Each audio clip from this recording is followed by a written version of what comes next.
Hey mga buddy, welcome to the channel kung bago ka lang dito, and welcome back kung luma ka na dito. And today we have a 2024 Honda City RS to review for today's video. At syempre, ano nga bang gagawin natin dito mga buddy? Check natin ang exterior, check natin ang design. Syempre, check natin ang interior to see the creature comforts and features. At syempre, dadrivein natin yan. Bibigyan natin ng beans. Tingnan natin kung anong meron tong Honda City RS na to. Let's do it!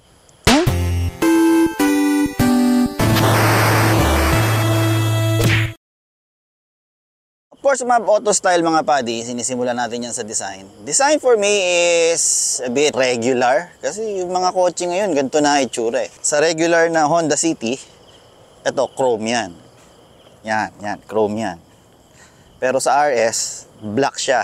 Para sporty. Merong ganyan, merong parang front spoiler na pangil. Yung dalawang yan. Headlight is LED. And as far as I know, lahat ng mga Honda City naman is naka-LED na yung headlight. Kung maliman ako, pakicorrect na lang ako.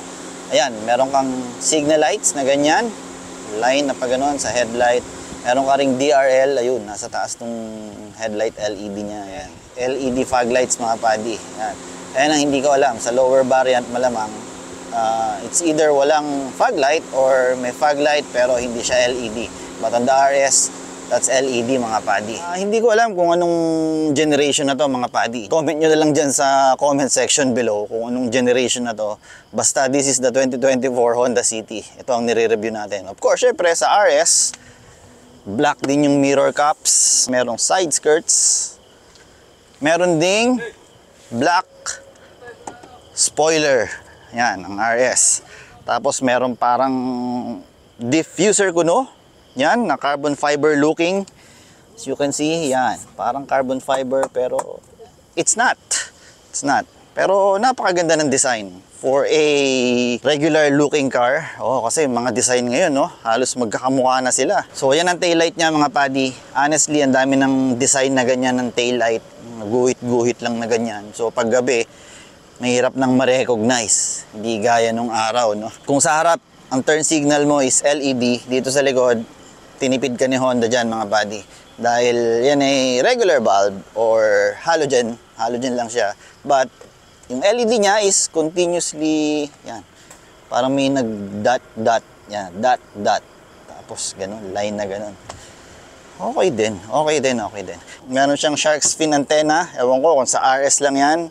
Because ako nga ang laziest car reviewer sa balat ng YouTube. Black din yung shark's fin antenna niya mga buddy. Lalong-lalo na ang hood ng mga kotse ngayon mga buddy. Kung napapansin nyo, parang almost clamshell na. Yan, yung may ganyan.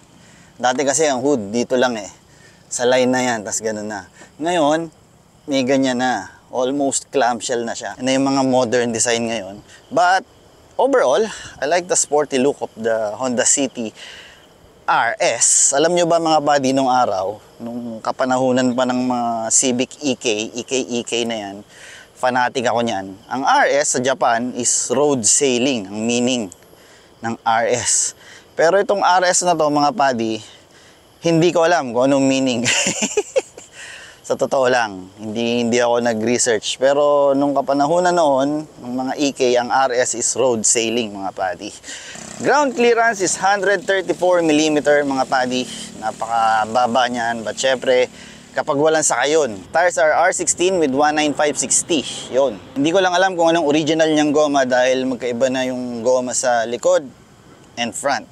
I think the original tire is Yokohama Blue Earth o yung nasa harapan kasi medyo mas manipis na, mas makapal tong nasa likod. But anyhow, let's go to the interior mga buddy. Para mabuksan mo ang kotse mga buddy, meron kang proximity key. Yan. Meron siyang 4 na buttons with Honda logo at the back. Very simple. May chrome lang doon. That's it. Lock, open, trunk opener. Ito is I think panic alarm. Yan. Panic alarm. Pwede mong gamitin to or pwede mong gamitin yung button na yan to open the car. Try natin. Naglolo ko siya kanina eh. Yun. Bukas naman. And ito ang nag-aabang sa'yo sa RS mga buddy. Leather seats. Yes. With perforated pa. Ayan no. Ganda. And of course sidings. Meron ding hard plastic yan. Honda City to eh. But, meron kang soft touch material dito, leather with red stitching, yan.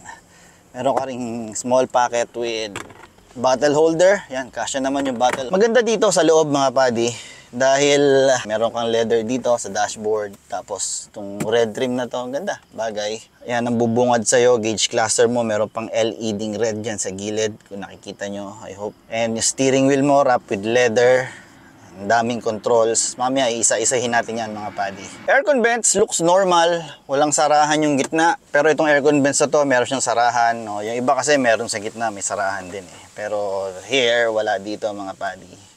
Dito meron. Tapos, ang dashboard mo is almost flat. Oo, ang ganda ng dashboard niya. Although, it looks dated. Oo, yung mga ganitong style ng dashboard. But it's very clean. Ayun ang maganda dito. Simple lang, flat. Tapos, may konting ganyan. Ganyan. One layer lang. Tapos, may ganito. May hinati ng red trim. May leather dito. I-upscale ng konti. And that's it. Ganda naman tingnan, malinis, but di nakakagulat na kagandahan. Napakasimple lang mga buddy. Sun visor check tayo mga buddy. Sun visor niya is black. Meron ding salamin. Pero walang ilaw mga buddy. Walang ilaw. Check natin dito ang kabila. Meron din salamin, wala ring ilaw. Dahil this is Honda City. Siguro Civic ngayon may ilaw na. Yung Accord meron dati pa. Ceiling is black. Oh, sa RS mga buddy. Napaka dilim pero napakaganda. Sporty looking. Ito ang infotainment niya mga buddy. Di ko alam kung gaano kalaki yan, but yan. Kita niyo yung kamay ko para meron kayong idea for scale. Pag pinindot mo yan, ilalabas na H doon mga buddy. Gauge cluster mo naman mga buddy. Yan ang bubungad sa'yo. Yan. May lumalabas pa dyan na RS eh. Hindi ko alam kung gaano kalaki to mga buddy, but it's easy to use, easy to understand. Nandiyan naman may mga buttons ka dito. Meron ka ring buttons dito sa may steering wheel mo para makontrol mo yung infotainment. But dito muna tayo. Meron tong I believe Apple CarPlay and Android Auto. Dun sa mga gustong magtanong kung available ba yun dito, but hindi ko kasi nakikita. But I think you need to connect your phone. Kasi pag pinindot mo, to get started, connect your phone with the USB cable or pair a phone via Bluetooth. Hindi ko talaga alam kung meron siyang Apple CarPlay or Android Auto, but you can search it on Google mga buddy. Google is your friend. I think meron to kasi madalas pag medyo mahal na ang kotse, dapat meron na yan. Anyway, dito sa baba, ito yung climate control mo. May digital display with roller buttons. Ewan ko kung roller buttons ang tawag dyan. Basta sa akin, roller buttons ang tawag ko dyan mga buddy. Roller buttons. May mga ano ka rin yan, Max Cool. Sarap, ang init eh. Yan, may mga buttons din dito, dyan, lahat ng kailangan mo. Sa baba, meron kang maliit na bulsa. Yan, pwedeng lagayan ng cellphone mga buddy. Yan. At dyan sa tabi ng packet na yan mga buddy, meron kang port dito. Yan, meron kang dalawang USB port. Yung isa, may naka-indicate naman pang connectivity mo sa multimedia mo. Yan, may nakalagay. Gadget. Tapos yung isa siguro, charger. Tapos meron ka rin ditong, of course, yung classic. Hindi pwedeng mawala yan. 12 volt socket, pwedeng lagyan ng lighter or USB. Saksakan ulit ng another charger. And here, meron kang small pocket din dito. Ayan. Maliit lang. Ewan ko, pwede mo ilagay dyan, barya. Tapos, yung square cup holder. Naka-square cup holder. Ewan ko, ba't nauso yung square cup holder na yan? But I think, maliit na bottle water lang kasya dito dahil yung water, ano ko nga eh, hindi magkasya. Kasya siyang ilagay, pero, I mean, ayun no, mauuntog siya doon. So, yung maliit na bottled water lang yan. Dito yung shifter mo. Mamaya na tayo dyan. Pag nag-drive tayo, meron kang pocket dito. Ayan. Small pocket. Tapos syempre, Hoonigan handbrake. Very good dyan sa atin. Very good dyan sa Mav Auto. Meron ka ring small pocket dito. I believe, lagayan to ng cellphone din. Ito mga buddy. Pwede rin yung paglagay ng cellphone. Testing natin. Yan. O, diba? Tapos, meron ka ring armrest with, ayan. Meron kang maliit na cubby dito or storage. Ganyan lang siya kaliit. For your scaling, ganyan lang siya kaliit. Cellphone ko, iPhone 15, yan. Lalim niya is, matangkad pa yung iPhone 15. Anyway, it's covered with leather. Soft material, mga buddy. Soft touch siya. Nai-slide ba to? Hindi siya nai-slide. Anyway, sa gauge cluster mo mga padi, yan. Meron kang dalawang analog. Ako, fan ako ng analog. Meron kang LCD display sa gitna that displays your basics saka your not so basics. Kasi dito mga padi, meron tong Honda Sensing, si Honda CT-RS. Pag pinuntahan mo yan, makikita mo, average fuel, yung mga ganyan, bla bla bla, range, nandiyan dyan. Dyan mo siya makikita, trip A, trip B. Dyan mo siya makikita. Click mo sa home. Taka dito, ano ba yan? Yan, elapsed time, average speed. Ayan, yung mga ganyang bagay. Next is, ayan, ito yung safety support mga padi, Honda Sensing. Diyan yung lane keep assist, road departure mitigation, saka collision mitigation braking system. Parang i-alarm ka niya pag meron kang mababangga. Clock and vehicle settings, driver assist setup, meter setup. Dito sa driver assist settings, makikita mo dyan yung clock setup, driver assist setup, meter setup, keyless access setup, lighting setup, door setup, default all, back. Well, yun lang makikita mo dito. Saka meron kang fuel gauge, mga buddy. Saka dyan yung clock mo. Meron ka rin namang clock dito sa infotainment system mo. Yan. Kalaki-laki pag pinindot mo yung home. Anyway, ito na naman yung ayaw ko. Pati Honda, meron din nito. Wala siyang engine coolant temperature, mga buddy. Bigla na lang magpapap yan pag nag-overheat ka na. Lalo na yung mga walang alam sa auto. Patakbo lang ng patakbo. Bigla na lang may iilaw dyan. But anyway, dito tayo sa steering wheel, mga buddy. Steering niya is hard. Medyo matigas ang foam niya, mga buddy. But medyo ano siya, medyo gusto ko yung taba niya. Kasi yung iba, sobrang payat nung rim. Ito, okay naman. Sakto lang. But anyway, ito nga ang mga buttons dito, mga buddy. Meron kang volume controls, tapos yung pag-search mo ng station or next ano mo, pinapatugtog mo, kunyari USB. Yung source mo, andyan. Meron ka rin Bluetooth for your cellphone. Andyan din yung paggalaw nung yun. Yan. Yung roller na to. Yan, yung roller na yan. Yan yung sa settings mo, vehicle settings. Diyan, pwede mong patayin yung mga kung ano-anong bagay. Mga padi. Dito naman sa kabila, dito yung, syempre dahil Honda CT-RS to, ito yung pinaka top of the line, pinakamahal. Meron kang cruise control dito, mga padi. Meron ka ring lane keep assist. Syempre, pipindutin mo lang yan kung nasa expressway ka or any highway na pagkahaba-haba. Tapos ito yung ano niya, distance. Pag pinindot mo yan, magsaset ka ng distance mo dun sa sinusundan mong kotse. Yan yung gamit ng button na yan. Susubukan natin yan sa next video, syempre, doon tayo mag-expressway. But for this video, ito lang muna tayo, mga creature comforts features. But anyway, mga padi, yun nga. Audio nito, I think this has 8 speakers, mga padi. Meron ka dyan, tweeter, dito sa baba, driver, saka passenger, tapos sa likod, meron din dun. Sa baba, dyan. Tapos dalawa dun sa likod. I think 8. Airbag. Yeah, meron kang airbag dito, mga padi. Side airbag, dito, curtain airbag. Side airbag, meron. Yan, kung nakikita nyo yan. Meron din doon sa likod. Ayan, sa mga A, B, C pillar. Curtain airbag din dyan. Meron, mga padi. Kaya, napakagandang ano nito. Dami niyang airbag. Parang ano na rin to Almost luxury car na rin sa ganda. Leather seats ka pa. Kasi nga, ito yung pinakamahal, mga padi. Dapat lang. Meron ka mga ganyang safety features. Seats are leather nga, and I think this will hug me very well sa twisties. Ang laki nung mga bolstering niya dito sa body. Pati dito sa baba. Although dito, medyo malapad sa akin, but huwag nating husgahan. Hindi pa natin nasusubukang maigi. But dito naman tayo, glove box naman tayo, mga buddy. Glove box is not soft opening. Ayan. Soft open kasi sinasabi ko, dahan-dahan bumababa. Ito balabag. Yun. Balabag siya, mga buddy. But hindi siya kalakihan. Although is my dad's flower. Kasya ba? Kasya ba?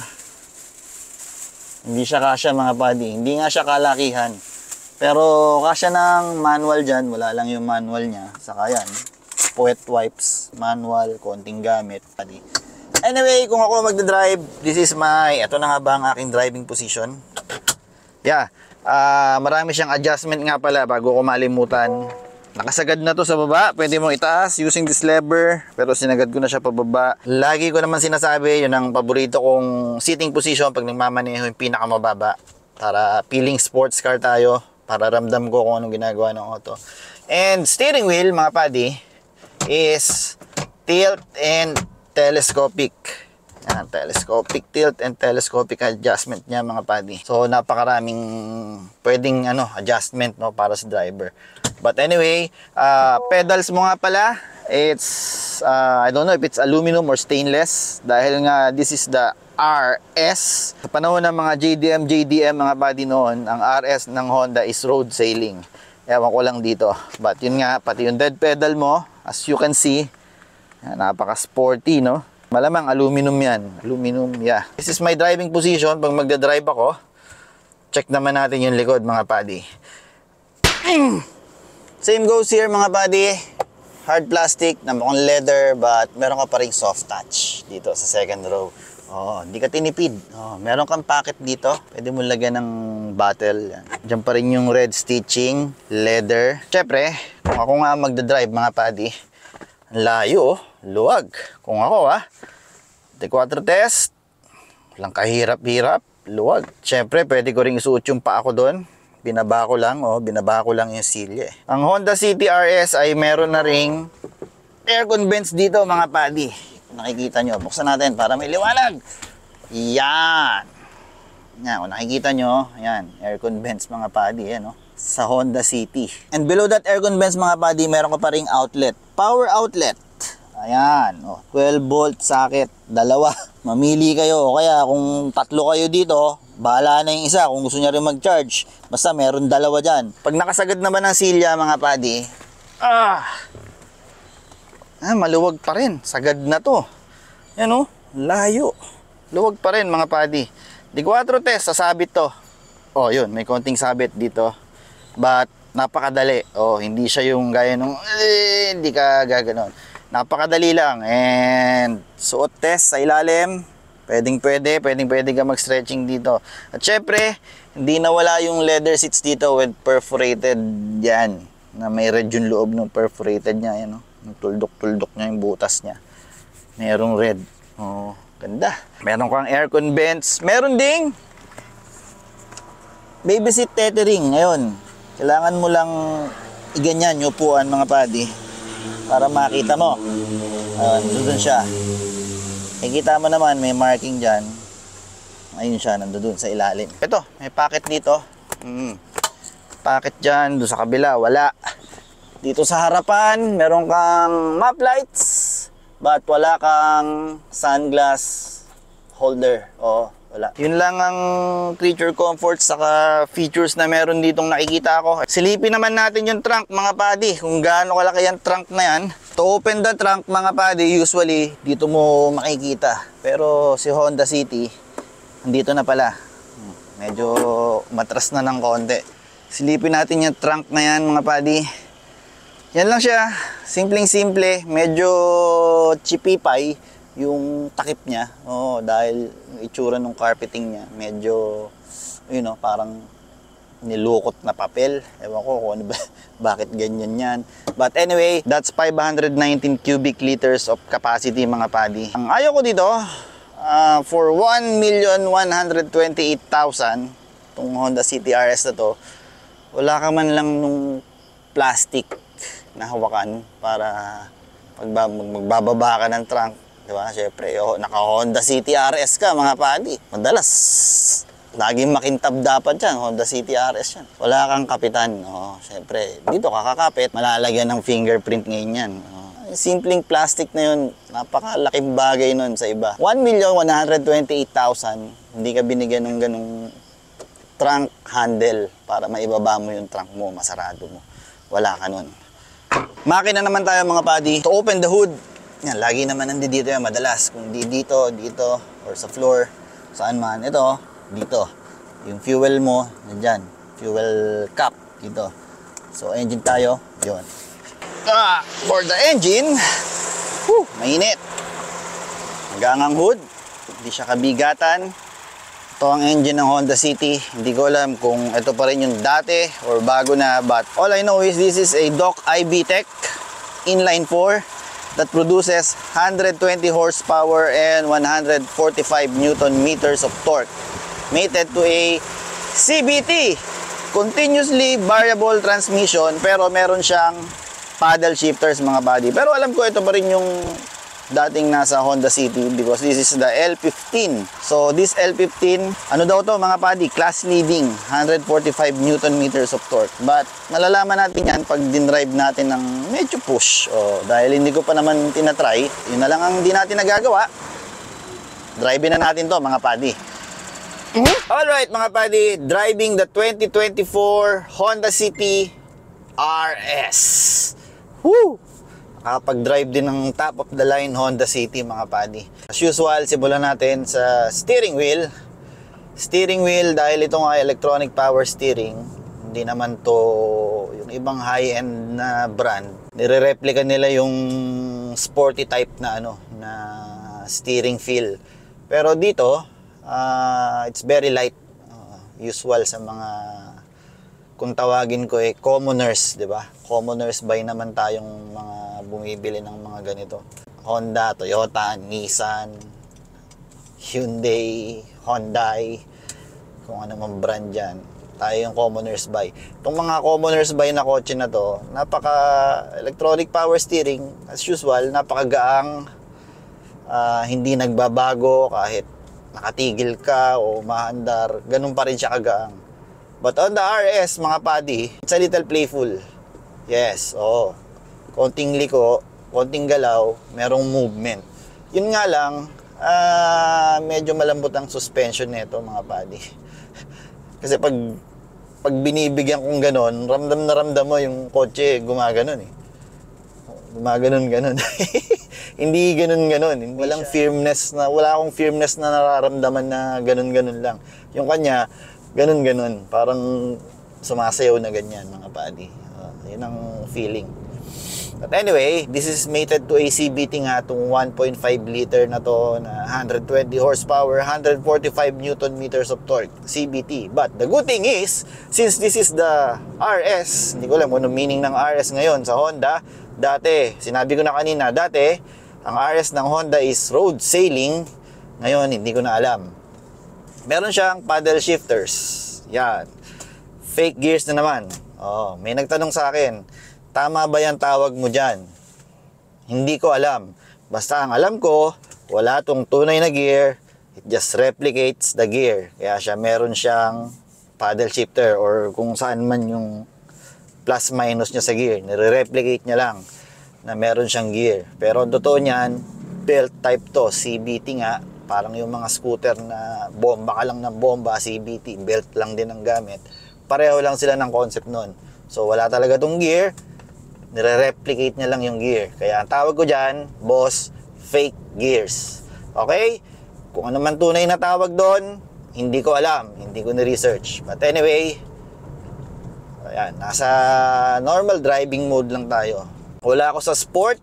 Dahil pag nasa sport ka, mas lagi siyang galit. Mas lagi siyang nasa high RPM. Ganon pag nasa sport. So normal lang muna tayo. Daming sasakyan ngayon, Sabado ng hapon, di tayo makabirit ng konti kahit papano. Class leading 145 Newton meters of torque. Ang mahirap kasi, medyo 1,000 yung timbang niya 1,100 plus kilogram So kahit class leading na 145 Newton meters of torque, hindi ko alam kung mabibitin to sa Although kumpara dun sa huli kong ni-review, mas may sipa talaga to. BIOS 1.3, although this is 1.5. U-turn. Let's test. Normal driving mode, naka-aircon tayo. Yan. All belt. May konting sipa. 145 Newton meters of torque. Kasi hindi ko naman pwedeng i-compare dun sa huli kong din-drive na Vios 1.3. May 1.5 liter din sila eh. But sa 1.5 nga, sabi ni Honda, basa ko, class leading. Sila ang pinaka may mataas na power and torque yata. Ewan ko sa power, alam ko sa torque lang. But yung 145 is okay lang. Hindi naman siya nakakagulat, pero sa ganito kagaang na auto, pwede na. Pwede na. Compare mo dun sa yung sa kapatid kong Vios na 1.3 na CVT rin. Pag sumipa talaga, medyo ramdam mong parang kulang. Kahit nasa patag. Ito sa patag, okay naman. Hindi ka na rin mabibitin. Although wala akong sakay, nag-iisa lang ako mga padi. Pero full tank tayo. Yun lang ang weight natin sa kotse. Yung fuel, ako. Pag normal driving na ganito, kung makambyo-kambyo rin siya, parang yung Vios din. Kunyari yan, baunan mo. Ayun, para magda-downshift siya, kunyari. Ang mahirap nito mga padi, magkaiba na yung goma niya. May naririnig akong konting humming sa gulong. Hindi ko na masasagot yun kasi napalitan na rin ng goma. 21,000 kilometers na rin siya for a 2024 model. Siguro madalas rentahan to tapos driving ng malayo. Komportable naman dito itong upuan. Feeling ko naman yakap niya ako dahil saktong-sakto sa katawan ko sa balikat ko Ewan ko lang dito sa legs pag nasa twisties na tayo, which is sa next video yon mga buddy, not now. Ito sa part ng kalsada na to mga buddy, dito ako lagi nagte-testing ng lubak or yung hindi ganun ka smooth na kalsada. So far, komportable naman siya for what it is. At syempre, raramdaman mo pa rin yung shake ng floor kahit papano. Mas malalaman natin yan pag nag-testing tayo sa expressway or kung saan man dyan. But dito so far, napaka smooth, napaka lambot. Ramdam mong gumaganon pero hindi siya matigas. Para lang akong dinuduyan-duyan dito mga padi. Maganda rin yung low-end pickup niya kahit papano. Dahil nga siguro 1.5 liter na siya. Ganda rin ng low-end niya. Brakes are nasa gitna ang pressure. Hindi naman siya bitey. Sa atin ng konti. Hindi naman siya bitey unless diniinan mo. Humps. Alright. So smooth. May pagkaduyan. Itong mga tech niya, di natin masyadong matetesting ngayon yan dahil nasa city tayo. Lalo na yung lane keep assist. Susundan niya yung linya. Madalas mo magagamit yan sa highway. But now, di natin magagamit dito yan dahil mabagal ang takbo natin. Brakes are good. Okay din. Parang yung sa Accord ko rin, nasa gitna na yung pressure. Hindi siya bitey. Habang dinidiinan mo, doon siya lumalakas. That's how the brake feel, mga padi.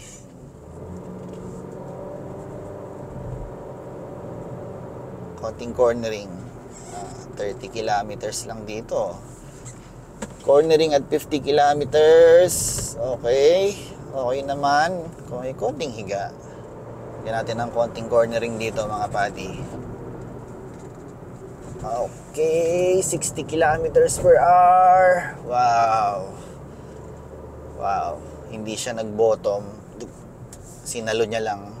Tapos wala na masyadong arte. Pagkasalo niya, yun na yung damping niya. Hindi naman matigas. Solid naman. Lamig ng aircon. At 24 degrees ako. Mararinitis na naman ako nito. Well, habang nasa traffic tayo mga padi, blind spot naman tayo. Itong A-pillar, may kalakihan. Kasi may airbag yan. Kaya medyo may blind spot to. Papaalala siya. Pumreno ka. Medyo pumreno rin. May naramdaman ako sa brake pedal. Parang may naramdaman akong nag-vibrate. Speaking of blind spot, ito nga, A-pillar, may kalakihan. Although, Buti na lang, yung wing mirrors or side mirrors, natras dito. So, meron kang siwang dyan. Good idea pa rin. Although, mataba ito.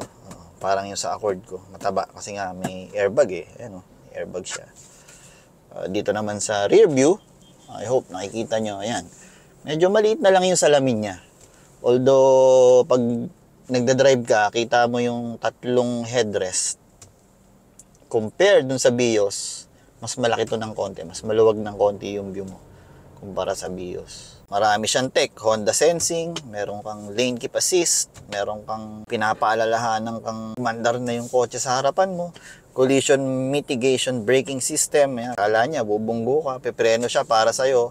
Although ano lang yon, alalay na preno. Meron kang cruise control sa 1,128,000. Para sa akin in today's money, pwede na eh. Sulit na rin eh. Tapos yung infotainment mo, malaki. Well, anyway, try naman natin tong Icon mga padi. Kung anong ginagawa niyang Icon na yan. Yung pala ang Icon. Bagal ng auto. Economy yan mga padi yan. Papansin mo, may green dyan sa gauge, yung dahon. Nga lang, parang, syempre, tuning yan, parang binawasan yung power mo. Kahit pigain mo, magagalit yan, pero sobrang bagal niya. Ayan o. Nagagalit pero sobrang tagal. Well, nandito tayo sa C5. Alam nyo naman ang C5, napakakinis, di ba? Tingnan natin dito sa track lane. Smooth talaga mga padi. Sarap drive-in. But anyway, balik tayo dito sa Icon, saka sa suspension. Para ka lang niya talagang dinuduyan eh. Dito tayo sa track lane. Nararamdaman mo, nagbabibrate, but nothing to complain. Tapos yan, yung nagbi-blink na green na yan sa gauge, kung napapansin nyo mga padi, nag-i-scan yung Honda Sensing yan. I-scan pag may mababangga ka. Kung halimbawa, yun nga, umalis na yung nasa harapan mo, nasa traffic ka, or kung nagko-cruise control ka sa highway, tapos may mababangga ka, dahan-dahan siyang babagal. Kung may mababangga ka, papaalalahanan ka niya. Pero malalaman natin talaga yan pag tinest natin sa highway. For now, patayin muna natin tong Icon. Wala na yung dahon doon. Try naman natin mag-sport mode. Oh! Diba? Iba yung galit pag sport mode eh. Galit kagad. Honda Sensing ba nito? Nasa harapan lang, wala sa gilid. Hindi ko alam eh. Ayun papaalala siya. Tin. Tinesting ko lang. Parang pumipreno talaga siya eh. Yun. Pumreno mag-isa. Pumipreno siya mag-isa. Grabe naman makapreno to. High touch. Hindi ko inapakan yun mga padi. Takot lang akong subukan eh. Pag medyo mabilis ka lang eh. Pag mabagal, hindi eh. Pumipreno mag-isa, matindi. Ayaw nyo pa ba nun sa 1,128,000? Kung ako may ganung pera, tapos naghahanap ako ng bagong kotse ngayon hindi crossover. I can consider this. Traffic, dun tayo sa maluwag mga padi.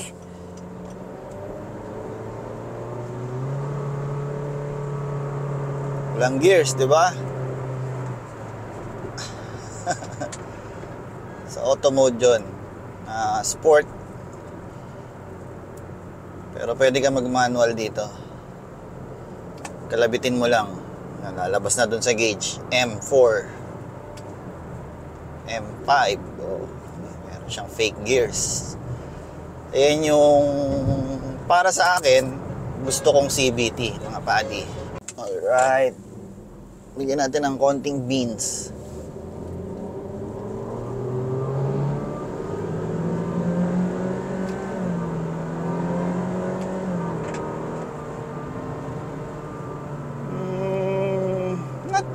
Not bad. Nga lang ang CVT talaga napaka-smooth eh. Hindi mo maramdaman yung gumaganong ka pag nag-change ng gear. Kasi nga belt siya eh. Downshift. Second gear. Wala eh. Pero at least, 'di ba? Involved ka pa rin. Meron siyang fake gears, downshift, upshift. pwede. Anyway mga buddy, kung akong tatanungin for 1,128,000, kung ako naghahanap ng sedan na subcompact, I can consider this. Pero hindi ko pa rin maalis sa isip ko yung Almera dahil mas masarap ang torque nun mga buddy. Yun ang dalawang, kung halimbawa, kung ako ang tatanungin, yung dalawang yun ang pagpipilian ko. Almera, saka ito, RS. Kasi ito, busog eh. Meron kang Honda Sensing, andyan na yung lane keep assist, andyan na yung pinapaalalahanan ka niya na umalis na yung nasa harapan mo. Pumipreno siya ng kusa pag sa traffic na aanga-anga ka. Natatakot lang akong diinan, pero kanina talaga mga buddy, hindi ako pumreno doon. Medyo nakaalalay lang yung pa ako. Nag-i-steer din to mag-isa, basta may sinusundan siyang linya. Pero masusubukan natin yan pag nasa expressway tayo. Wag dito. Anyway mga buddy, I hope this video helps you kung naghahanap kayo ng review ng Honda City RS. At kung nakatulong to sa inyo at nag-enjoy kayo, paki-hit naman yung subscribe button dyan para lagi kayong updated sa mga video ni Mab Auto. At kung nag-enjoy talaga kayo sa video na to at salamat at nakarating kayo sa part ng video na to, paki-hit naman yung like button dyan mga buddy. Dutin nyo na ng dutin yan para gumana yung tinatawag na YouTube algorithm. Gamit niyang YouTube algorithm na yan, syempre pag gumana yan, halimbawa may nag-search ng sa YouTube, Honda City RS o 2024 Honda City RS review, papasa ngayon ni YouTube yung video ko sa mga nagsisearch ng ganyan o kung ano mang hinahanap niyan sa Honda City. Syempre pag napanood nila yan, may mga ads yan, sana wag sila mag-skip ng ads, that way kikita ako. At the same time, pag kumita ako, mas makaka-rent pa ako ng mga coaching pinapahanap nyo, yung mga mahirap hanapin. Natuwa na kayo, nakatulong pa kayo, nakanood pa kayo ng review mga buddy. Anyway, thank you for watching and I'll see you again on the next car review mga buddy.